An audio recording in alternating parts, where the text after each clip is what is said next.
in those pastimes. The Svakiya mood of married love is there in Dwarka. Krishna takes so many queens, marries so many beautiful princesses, and that mood is also conjugal love, but it's not considered as elevated as the Parakiya rasa, Parakiya lila, in Vrindavan between Krishna and unmarried girlfriends. Or if they are married, they're married to somebody else. So what is this all about?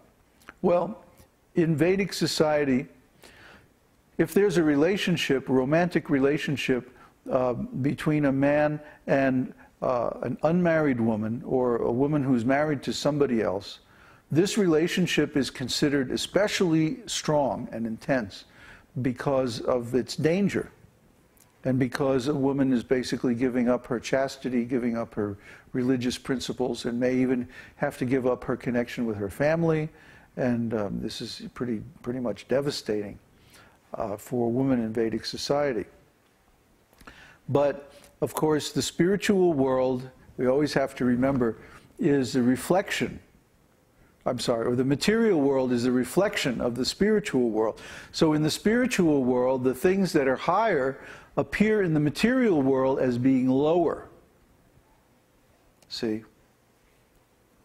So the unmarried love of Krishna and the gopis is higher in the spiritual world. But if we imitate that unmarried love, this is morally reprehensible in the material world. See? This is against the principles of religion. And if we act against the principles of religion, we cannot make any advancement in spiritual life. That's why we have one of our principles is no illicit sex. That means no sex life except for bringing a highly elevated soul into the world by means of the garbhadhana samskara. We've gone over this so many times also. So the point is that Krishna appears to display these very special pastimes, which are very difficult to understand unless you read the books of the six Goswamis. And that's what we're doing. We're studying the Bhakti Rasamrita Sindhu, the nectar of devotion. And we're going through systematically, and we're trying to understand the science of rasa.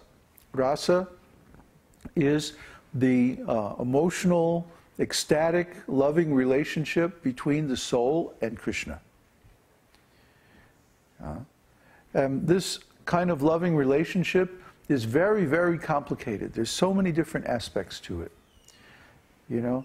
And we have to know all of those different aspects and flavors of love to effectively please Krishna by our devotional service.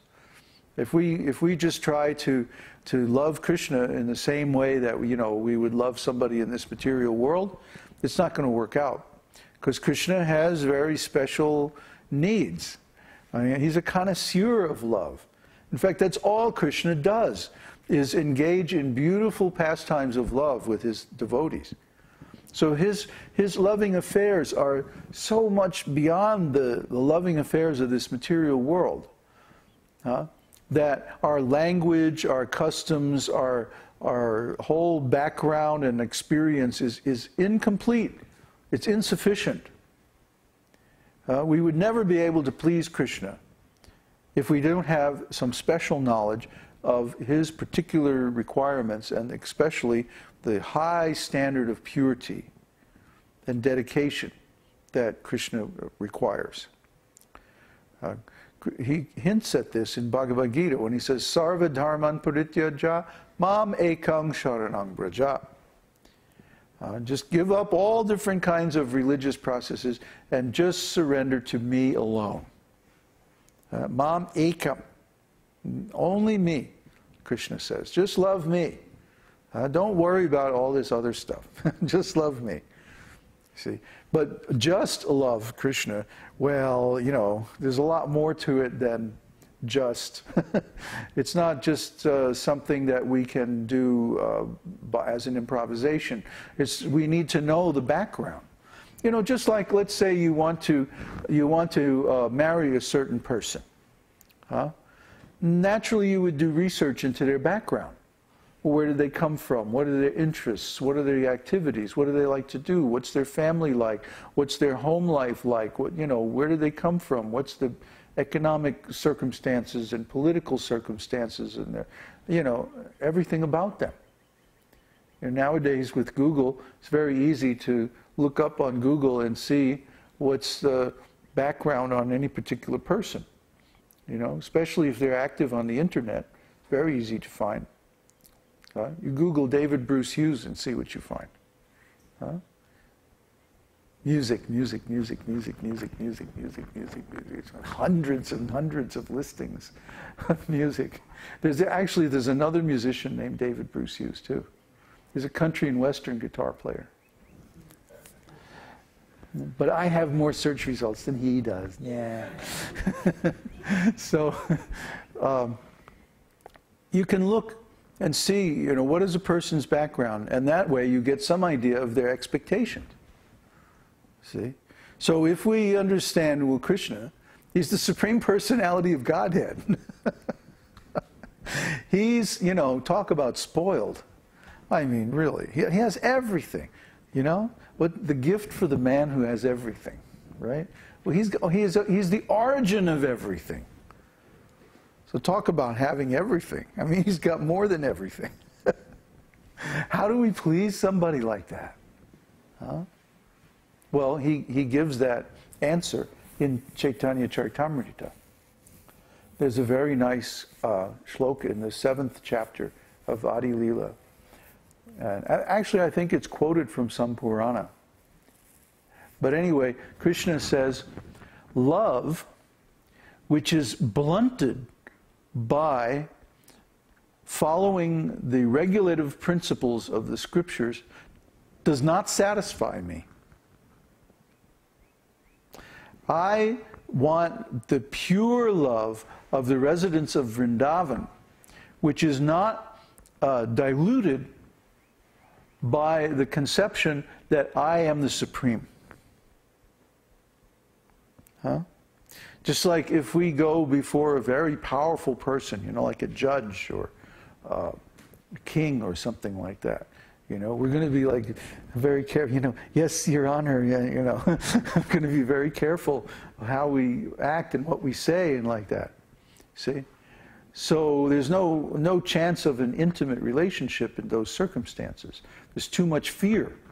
Oh, but I say the wrong thing? You know. So how can you have intimate relationship? But Krishna wants close, intimate, intense, loving relationship with his created beings. So this mood of awe and reverence, that, oh, Krishna, you're so great, you know, like that. Krishna is like, you know, he's seen it all before, you know, he's not impressed. What Krishna likes is the attitude of the gopis, that the gopis, they dress themselves very nicely, not so that Krishna will be, you know, attracted to them, but they dress themselves nicely so that Krishna will enjoy them. That's their whole motivation. That's why they do everything that they do. They just want Krishna to enjoy. And this is what Krishna likes. When someone has this attitude that, oh, Krishna, you know, and if they're not, they don't have to be afraid of him. Try to understand. You know, it's just like, I've been going back and forth with Mother Swati, because every time she tries to serve me or something, she's like, oh, Babaji, oh, you know, and she like does it like really intensely and like really tries to please me, or, you know, and it's like, hey, Swati, like, relax, you know, Hare Krishna, you know, I'm not going to bite, you know, just like, take it easy, you know. And my boys know that have lived with me in the ashram, that, you know, we're like cordial. You know, it's not that I don't want them like, you know, oh, Babaji, oh, please, yeah. Oh, God, you know, give me a break. It's just too much drama, you know. So you know, the mood that any intelligent person wants to be surrounded by people who have a nice, cordial relationship with him. It doesn't want all this formality there. That, tell you the truth, that's for people who are very, very immature. Like these dictators, you know, and materialistic, power-oriented people.